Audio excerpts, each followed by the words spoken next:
सुबह का ऐलान 7:30 बजे से इसकी रात के लिए ऐलान होगा और कोई भी भाई अपने घरों से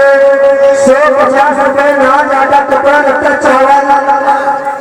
कलाकार की तरफ समाधि में पहुंचाना है अपने भाई की ये बात पूरी करानी है। ताली मारने अल्लाह तरफ से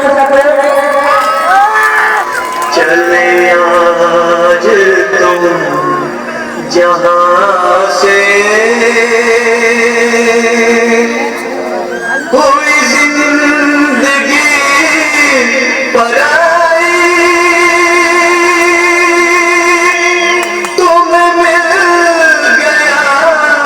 ठिकाना हमें मौत भी